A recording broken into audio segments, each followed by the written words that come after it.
Welcome to the A.D.D. Catastrophe movie show, where the two highly distracted human beings sitting on this couch attempt to give our opinions on our favorite subject, movies. I'm Stephen Witten. And I'm Ryan Ramsey, and we encourage you to tune in every week as we talk about movie news, upcoming movies, trailers, and even current movie reviews. So first off, I really think we need to talk about the opening box office weekend that blew all opening box office weekends in April's out of the water by shattering it by $50 million. We're talking about Furious 7 at $143 million opening weekend. It's pretty incredible. A great testimony to Paul Walker and people wanting to go out and support the movie and support him and his family and the work that he did through this. I think, what was the movie you said had the record before this? It was Captain America, Winter Soldier, and it was at $95 million. So over $50 million. It's like... April's not a big month, so everybody was like, $95 million was awesome back last year. All the way back then. It was like, so long ago. But it's true. Nobody has really, know anything about that. So. Right. It looks like a great movie. I haven't seen it yet. I'm going to go see it pretty soon. Tomorrow for me. And we're going to... I did see the music video that had the end of the movie, though, on there, the clip from of Paul Walker and how they did their little tribute to him. Yeah. So I won't ruin it for you or anybody else. I don't need to do a spoiler. I'm not going to do that. But it looked like it was done well, and I appreciate the work that they did there. So pretty awesome that they were able to get that much on their opening weekend. So. Yeah, so am I. Congratulations on that, and I hope you guys make more because... I really like the Fast and Furious movies. All right, so next topic, we're getting on to story one. When are we going to see Batman v Superman trailer?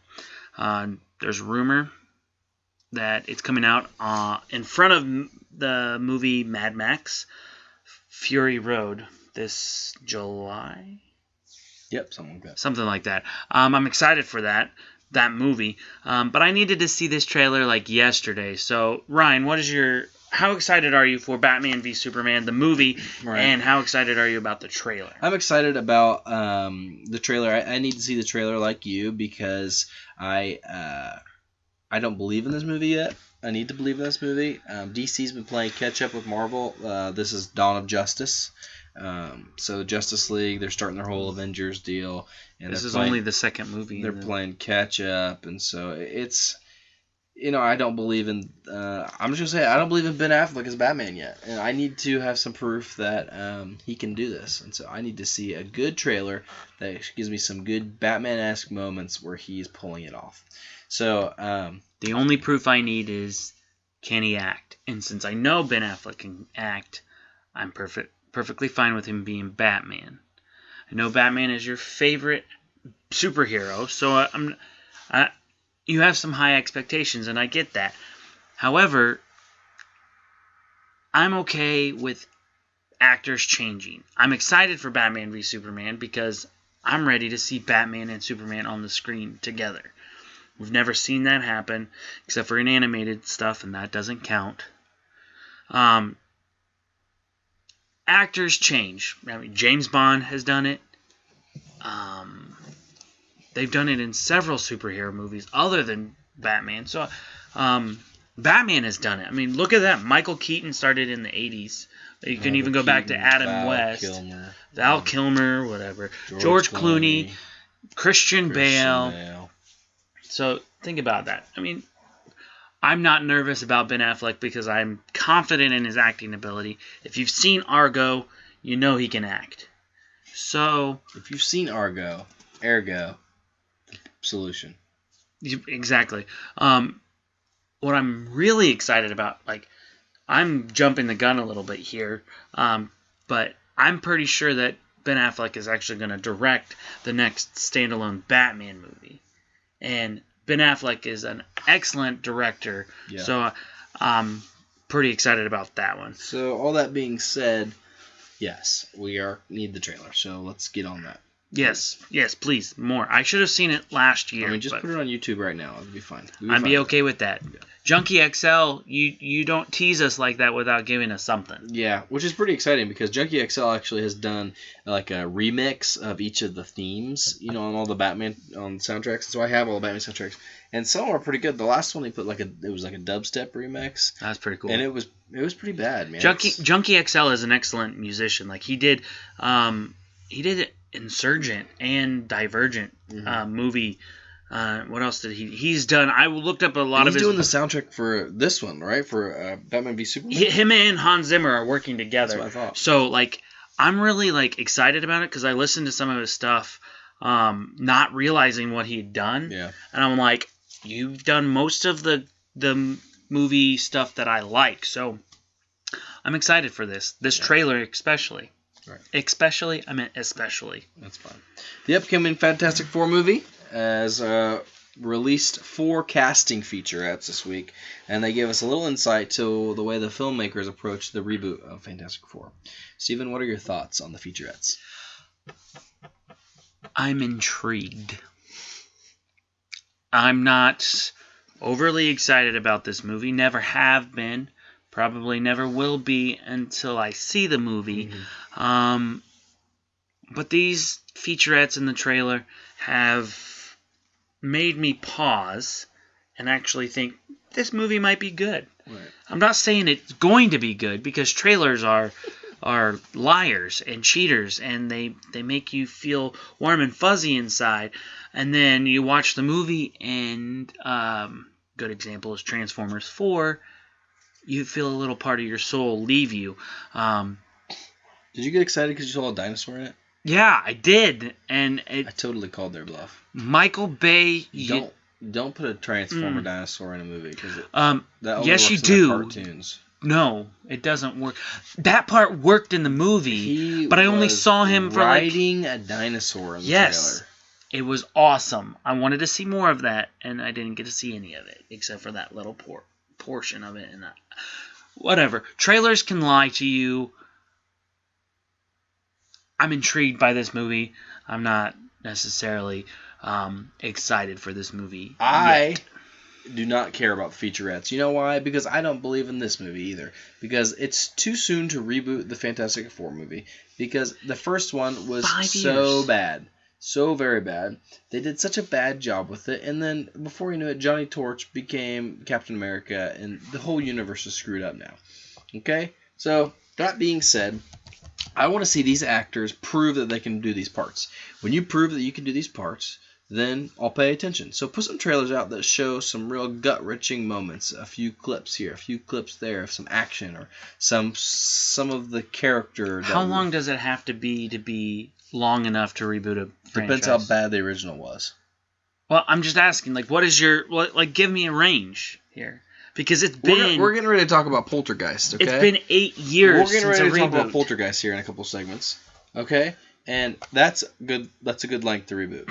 40 years, 50 years? It hasn't been 50 years since it's been... What was made in the 80s. Okay, so it's been 30 years. 30 years. 30 years is not... Okay, whatever. Then we'll never have any other superhero movie. No, that was dramatic. Never have any other superhero movie. In our lifetime. So maybe then they should think about it before they release crappy superhero movies. That'll learn them. That'll learn them. That'll learn them. Keep doing what you're doing with the reboots. Forget about what he says. All right, whatever. All right, it's been decided by the powers that be that the Merc with a Mouth is not for kids. Yes, folks, Deadpool played a really awesome April Fool's joke on us last week. Ryan, what are your thoughts on the R rating of Deadpool? And, of course, are you excited about this movie? Well, I've come to terms with it. We had a segment on last week about this, and then right before we sent our video out for everybody to see, they announced that it was going to be R, and so we completely scrapped our whole debate on R or PG-13. So, that being said, it makes me sad because there's going to be a lot of kids, younger people, or people who don't have tolerance for R-rated movies, which I know a lot of adults that don't go to R-rated movies just for the sake of R rating. They'll miss out because the rating, which is too bad because it's a great comedy superhero flick, and it's going to be great. However, the best way to play Deadpool is R rating. That's just the flat out truth. I agree. I'm nervous about it because it's rated R. Mm-hmm. and we haven't seen a successful superhero movie be rated R. And your mom doesn't let you see R-rated movies still, so you have to sneak out of the house for that one. Okay, but I will do it. No, in all seriousness, he doesn't live with his mom anymore. The thing is like you have to know your audience, and right now comic books are wide genres of audiences. You have kids that are in their 7, 8, 9 right. that want to go see these movies, and you have nerd adults like right. you and I that are wanting to go see these, and we even have older generation. I know of 50, 60-year-olds that want to go see these movies. Some of the 60-year-olds might not want to go see a rated R movie. They will probably. They might. I'm not saying that right. they won't. But rated R movies don't make as much money usually because PG-13. I could take my nephew. Yeah, it's a wider rating. I can take my nephew who is, well, my nephew is only right 1 year old. But I mean, I could take other kids. Hypothetically speaking, I do have cousins that they're like 12, 13, 14 age. I could take them, but now I can't. I don't, in good consciousness, I would not take any kid under the age of 15 to a rated R movie. Well, so I guess that what he's trying to say is that the revenue is going to be cut short because of the rating, which is sad. I'm still okay. I like the fact that they're going to go rated R with it because Deadpool is rated R. But I'm nervous about. I want them to make another Deadpool after this one because Ryan Reynolds is an amazing actor when it comes to Deadpool. He's going to become, I think, like Robert Downey Jr. is Tony Stark. Okay. He's going to be Deadpool, I believe. I already call him Deadpool every time I see Ryan Reynolds. Yeah. And how about the April Fool's thing? Because that was pretty awesome. Yes, it was amazing. He hit him with the light and said, F you, Slater. Yeah. And then he also said, he's like, it's okay, Jesse. Slater won't hurt you anymore. I was dying. That's how funny it was. Yeah, I showed my wife, and she didn't laugh as hard as I did, obviously, because she didn't think it was that funny. But I thought it was hilarious. My wife didn't laugh as funny. She didn't think it was as funny either. It's okay. I laughed we can suffer that in. Anyways, R rating. Okay, I'll get used to it. I'll come to grips with it again. Yep. All right, it is time for a new segment called Yay or Nay. Yay! Nay. No. And Ryan and I have picked out several news, rumors, and/or stories, and we're going to do a rapid decision on whether we like it, yay, or we don't like it, nay. You get the point. We'll see how rapid this is going to be. You know how we are. We're ADD. Yeah. So I heard this week that the Muppet Show is coming back to TV, being produced by the creator of The Big Bang Theory. So, what do you think about that, Steven? Yay or nay? The Muppet Show is a yay. Yay! I loved all of the Muppet movies. Some of them are not as good as others. We're not going to go into that, but yay for the Muppet Show. Yes. Yay. I say yay also. I think it's good family entertainment. I think it's fun for TV. It's lighthearted, and it's always great. It's kind of like a Saturday Night Live deal where they have a host that comes on every night, and it's fun to use them in skits, and it's funny to see people like that. Well, and the Muppets are owned by Disney now, so right. You're gonna get Marvel characters possibly, Star Wars possibly, and then of course all the new Muppets that they're coming out with, and possibly even new characters. The possibilities are endless. Disney, do this right. Yeah, it'd be good to see. So I'm all for it. All right. So according to director Bryan Singer, X-Men: Days of Future Past will be having an extended road cut that comes out. I believe it's on the DVD or Blu-ray. It's going to include 17 minutes of extra footage and also include some changes made specifically by Singer himself. So, Ryan, yay or nay? Nay, definitely nay. And I'm going to say this to you. I sent this same package to George Lucas, and so I need to now send it to Mr. Singer. I respect you. You need to set the movie down. It's time to just let it go. You made the movie. You send it out to the theater. You need to set it down. Do not make extended cuts and stuff like that. It makes you look like you made mistakes. Don't Nay. I disagree. Yep. I disagree. I say yay. Give me more of what I love. Give me more of the movie that blew me away last year. Give me more footage. I watched deleted scenes. I wish some of those scenes in a cut would go back into the movie. Not necessarily for this movie. I've not seen any of the deleted scenes. But almost every single DVD that I pop in, I watch the deleted scenes and say, that scene could have been put in there. I watched the Lord of the Rings extended cuts. That's funny because when I watch those movies, I watch them and I watch the deleted scenes. I go, I'm glad they took that out. Some of them yes, and some of them no. But most of the time, I say they could have put that scene in there. I'm just saying. It's a yay for me. Good job, Brian.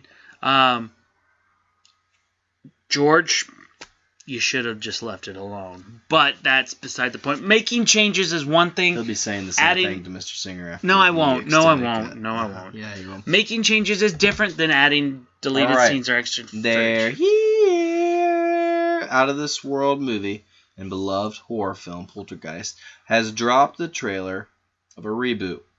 Steven, when it comes to the reboot, yes or no? How can I say yay in a creepy way? Yay. I don't know how to do it creepy. That was very creepy. Was it? No, I don't think it was. But okay, yay. First of all, I'm not that big of a horror guy, but Poltergeist, one of my favorites. Right. Obviously, because it was directed by Steven Spielberg. Yeah, Steven Spielberg is my favorite director. And he nailed it, in my opinion. I think he nailed Poltergeist. He can pretty much make any movie right. and make it successful. Well, let's just say this. It was so good that he never made another horror flick ever again. Well, when you have excelled to the top of the level of that genre, don't do it again. Once you master it, you don't need to go back. Exactly. So, yay for me. Okay. I say yay. I love Poltergeist, the first movie, as I said. This one looks spot on. It's got some great talent in it, and I'm looking forward to seeing it. So that the clown was very creepy. The trailer was super creepy. That was creepy. The fact, like in the ball first was between his legs. Yeah. Oh my god. Pulled between his. And then and that clown was like. I almost peed myself. Almost. It almost looked like they just threw the clown. It's like somebody threw the clown at him. It did look like that. Like it didn't look CG at all. No. Maybe it was, but it was creepy. It was super creepy. So if you're married, here's a little piece of advice. Don't watch this trailer right before you go to bed because your wife will have nightmares. Yeah, and then you won't sleep very well. Sorry, babe. Okay. So Hollywood has kicked up the notch and kicked up the pace on their religious-based films, with Matt Damon and Ben Affleck's Pearl Street Banner set to produce the film with Hugh Jackman taking the leading role of Apostle Paul. Ryan, yay or nay? I struggle with this. I'm a Christian, and Hollywood has done some weird things with some Bible stuff. Noah, mainly. And Moses was weird, I heard. I hadn't even watched it yet. I was so excited to see it because I had Batman playing Moses, which is exciting. Except for he went all, like, I don't know, just like the comments that Christian Bale made about the character of Moses. It was weird. I was like, it was weird. I was like, so, yeah. Apostle Paul is one of my favorite people that's ever lived. And so I'm excited to see it on film because it always lends to the imagination, being able to envision it better. But I'm a little nervous about what they're going to do with it and how wacky they're going to make him. And I didn't even think about this till now, but the Apostle Paul comes under fire a lot of times for being probably one of the more edgier people in the Bible as far as what he wrote and what he said about some of the stances on women and stuff like that. And so I hope that they treat him with respect when they do that. But, I say a reluctant yay. And it's selfish just because I want to see it. But I don't know if it's... I don't know. You go ahead. My yay is here. My nay is here. So only if they do it right. Mm-hmm. I'm saying yay right now. But... Hollywood, this is a bit of advice. I'm not an expert. Obviously, you are the experts. Mm-hmm. However, the reason why your faith-based movies aren't being as successful at the box office as you think they should be. It's because you put your political view and you skew the storylines to match your message or your platform that you want. Just take the story as it is. Right. When it comes to Noah, just do the story. Right. When it comes to Moses, just do the story. Yeah. The problem is you want to force something on us, and you know what? Christians don't necessarily want what you think. They just want what the Scripture says. So that's my take on it. Right. I say you look towards the Passion, Mel Gibson's Passion of the Christ. Absolutely. Because, he took some liberties with stuff that wasn't necessarily in Scripture, and where there's gaps. I mean, yeah, you can play a little bit with that. Tweak it a little bit, as long as it's in context and it makes sense. Absolutely. Rock monsters does not make sense. No. But yeah, look at what Mel Gibson did and go that way. And obviously it was successful. I know most Christians own a copy of Passion of the Christ. I do. They don't ever watch it because it's heartbreaking. But, yeah. The most Christians I know leave it sitting on their shelf still in the wrapper, but they own it. So therefore they saw it in the theaters and they bought a copy. So if you want to be successful, take notes from Mr. Mel Gibson. Absolutely. And Paul lends himself, the story of Paul lends himself so well to a movie because it's that transformation story. Yeah, and it's easy to do. I mean, there's not a lot. You don't need a lot of special effects. It's not an epic tale. No, it's not. It's going to be more dramatic. Let's be honest. It's not. I mean, the most effects you're going to have is probably when he has that transformation with the light blinding him and stuff. Right. Everything else is going to be more dramatic. It's not going to be Moses. It's not going to be Noah. It's not going to be that epic tale, which I'm okay with. Let me see that drama. Let me see Hugh Jackman and his dramatic role. Let him do what he's going to do and don't mess up the story. Okay? We are now less than 24 days away from Avengers Age of Ultron. And over the weekend, they dropped the final trailer, TV spot, with an additional 31 seconds. Steven, this is a silly question. I don't know how this got included on here, but yay or nay on the trailer? Double yay. All right. The trailer didn't really add much except for like 31 seconds of Captain America and Ultron fighting. With a little bit of that was 31 seconds. It was exactly. So I'm like any more. I was ready to see this movie last month, and the month before that, and then the month before. I was ready to see this trailer. I was ready to see this movie 3 years ago after the Avengers. The trailer itself, I'll say yay, just because it's 31 more seconds. But the movie, I'm so excited for. Let's go. Let's make it happen. I'm ready. 24 days or 23 days can't happen. Have we bought our tickets yet? I haven't. I should. I say, obviously he says yay. I say yay. It's timing's good. You're good on the release. You're good with everything you've done. Obviously, they have not done anything crazy with this movie as far as releasing or mistakes, because they know everybody already wants to see it and everything. Yeah, so they're just basically following. I heard a rumor today. It's not official yet, but more than likely, from the rumors that I'm hearing, it's going to happen. Star Wars trailer is actually going to be in front of Age of Ultron. I don't know about that. I'm just saying. A new Star Wars trailer? Like a new Star Wars trailer. That would be incredible. I heard today that there's not going to be a after credit scene. I read that too. They said there's going to be something, but not an after credit scene. Not a post credit scene. Yeah. I don't know exactly what that means. I know what it means, but that would be breaking of tradition. I don't think Kevin Feige would let that happen. I think they're going to have something probably. What do you think is going to happen with Thanos? Because he's not in this, or he's not supposed to be in this. But I've heard some rumors saying that Thanos might be in this. I was a bad boy, and I read an article that said, if you don't want spoilers, don't read this. I read it anyway.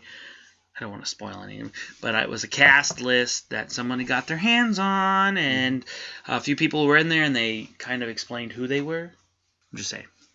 Anyways. A.D.D. Yay. That's not even part of this. Yay for the trailer. And the movie coming up soon. We'll be there. All right? Opening night. You hear that, Marvel? All right, so it's time for our movie preview. Sorry, I got distracted there. It's time for our movie preview. We've selected 3 movies that are opening this weekend, and we're going to give our excitement and our interest into that movie. The 3 movies this week are The Longest Ride, Ex Machina, and Kill Me 3 Times. Yep, the lives of a couple young people intertwine. He's a bull rider and a woman from the city, and they fall in love, it looks like, and they tell their love story alongside of, it looks like, her grandpa or a grandfather figure who kind of reflects back on his love, and they compare the two stories. Basically, The Longest Ride looks like 8 Seconds meets The Notebook, and I am not interested in ever seeing this movie. Okay, so it looks like something that some people would like to see, but I'm not going to pay to see it. The only redeeming factor in this movie is Scott Eastwood, and that's because he's the son of Clint Eastwood. I've actually never seen him act, but that name intrigued me, so I looked it up. But I'm not interested in this movie. It's romantic drama. Blah. I mean, honestly, I don't even think my wife would be interested in this. It's 8 Seconds meets The Notebook. I'm telling you. Okay. If 8 Seconds met The Notebook, 1 star. they had... It's probably going to be right here. Be the longest ride. 1 star. Not even going to happen. Okay. All right, so a young programmer is selected to participate in a breakthrough experiment in artificial intelligence by evaluating the human qualities of a breathtaking female AI. Starring Alicia Vikander, Domhnall Gleeson, who was in Harry Potter, and the upcoming Star Wars actor Oscar Isaac. Ryan, what's your opinion? This movie looks really good. I'm a big sci-fi fan. I'm a big Isaac Asimov fan, and his novels about robotics and basically the iRobot guy. He's absolutely, you know, the 3 rules of robotics. Yeah, that's right. And so when I saw this trailer, it was like, oh, this looks pretty cool. But then towards the end of the trailer, it gets intense, and then it looks like the robot starts toying with the trust issues against the programmer and the programmer against the robot, and it looks crazy intense. And I got some theories about this movie that this movie could blow your mind. It looks like one of those. So you're at a 4 star? I'm 4 star, baby. I think I'll see this opening weekend. Whoa, so you're 5 star? Yeah, if it comes to our theater, I'll see it opening weekend. Okay. It's this weekend. I might join you. Might. If it comes, I'll go. If it comes out. All right. Okay. I think it's going to be one of those psychological thrill rides. I think it's going to be... I have theories on this movie, too. I love the trailers. The trailers pretty awesome. And I've been hearing a lot about this movie. And I'm actually... I was intrigued before. And I love sci-fi. I'm right on board with you. Yeah. I don't think I was going to be... I wasn't as excited about you. I think I was more of a 4 star. Like, I'm interested. I'll see it in theaters. But if you go see it, I'll go see it probably this weekend. We'll probably just get The Longest Ride in this town. Oh, That'll be our only option as well. I hope not. A professional hitman named Charlie Wolf finds himself in 3 tales of murder, blackmail, and revenge after a botched contract assignment. This movie stars Simon Pegg, Teresa Palmer, and Alice Braga. Steven, are you interested in this movie? Kill Me 3 Times. Only because of Simon Pegg. I don't think I'll see this in the theaters. No. I don't even think it's going to be in our theater. No. But Simon Pegg looks really funny in it. That's what I'm saying. It's like Simon Pegg is... He's like the main character in it, but he's just like kind of narrating what's happening as he observes it, because he's the only person that doesn't care other than he just wants the money. The other 3 people involved are like, there's love interest and some other stuff going on. Yeah. It looks like, and he's just kind of like, he just wants his money. He's just cracking up the whole time doing what he's doing. So. Right. I'm interested, but I'll watch it on Netflix. I hope it comes to Netflix. Yeah. So will I. I'm not gonna go to the theaters. Unfortunately. Sorry, Simon Pegg. Yeah. Sorry. I love you. Yeah. Well, that does it for us today. Ryan, where can people find you? They can find me on the Twitterverse, Gabriel Ramsey. I am there. All right. And you can find me on Twitter at StephenWW. If you have any questions that you would like to get answered, feel free to email us at addmovieshow@gmail.com, and we may use your question on the show. If you like the show, please hit that like button and subscribe. That's all the time we have today. Thank you so much for joining us, and we'll We'll see you next week. Yep, leave your comments below, too. And if you have any questions or your comments you'd like to make, we'll review those and maybe include them in our show next week. So until next time, I'm Ryan. And I'm Steven. And this is the A.D.D Movie Show. What? Peace.